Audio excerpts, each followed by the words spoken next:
Mr. President, I've asked for the floor to explain Pakistan's vote on the draft resolution contained in document A/ES10/L30/Rev1, submitted by the United Arab Emirates on behalf of the co-sponsors. Pakistan fully supports the draft resolution. We did not co-sponsor the draft at the request of the State of Palestine in order to be able to respond to adverse moves against this draft. Mr. President, it is clear that we are meeting in the shadows of the gravest crimes committed and the gravest violations of the principles of the UN Charter since the Holocaust during the Second World War. The distinguished representative of Palestine has described more eloquently than I could of the slaughter and devastation that has been visited on Gaza by an outlaw Israeli regime. Israel has refused the calls by this Assembly, by the Security Council, and even by its patrons and friends to halt the massacre of innocents and accept an immediate ceasefire. The Israeli leadership has reneged on negotiated deals for a ceasefire. It has now initiated its assault on Rafah, which the UN Secretary General has rightly warned, and I quote, would be a strategic mistake, a political calamity, and a humanitarian nightmare, unquote.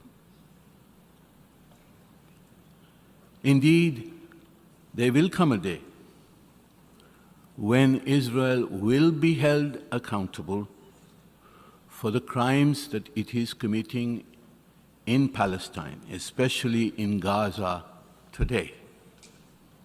And we shall work towards holding Israel and its leadership accountable for these crimes. Yet what we have heard today are insults hurled at the United Nations, at this Assembly, and at its member states. This is the arrogance of the aggressor. It reflects the impunity of the occupier of a land for over 70 years, trampling the inherent and charter-given right of the Palestinian people to self-determination. And we hope that the Assembly will appropriately respond to such insults, because I think it is contrary to the expectations of a member state and to the standards and practices of the United Nations. Mr. President, today the General Assembly is asked to take a first step towards a final settlement of the conflict, an important step to rectify the historic injustice against the Palestinian people. It was as a result of this Assembly's vote in 1947 that Palestine was partitioned between Israel and a Palestinian state. Yet only Israel is a member of the United Nations. The Palestinian people have been denied their right to self-determination since 1947. And after 1967, they have been obliged to live under Israel's brutal occupation. This General Assembly can partially redress this historic injustice by admitting Palestine as a full member of the United Nations. It meets all the criteria of membership. Its membership enjoys the support of the vast majority of the UN member states. It is regrettable, therefore, that Palestine's membership has been blocked in 2011 and again 2 weeks ago by the negative vote of one permanent member of the Security Council. The assertion that Palestine's admission can happen only through negotiations reflects the inequity of this position. Negotiations must have a level playing field.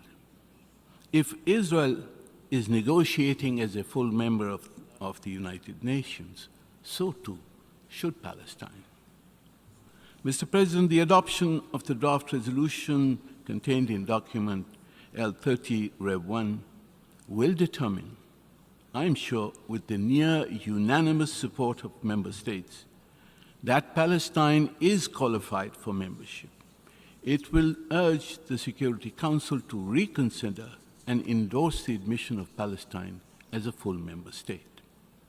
In the meantime, the General Assembly would accord all the rights for the fullest possible participation of the State of Palestine in the General Assembly and other UN organs and conferences.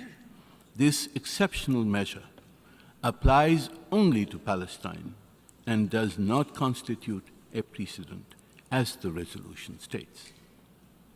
The adoption of this resolution will be a partial yet vital step towards redressing the historic injustice against the people of Palestine.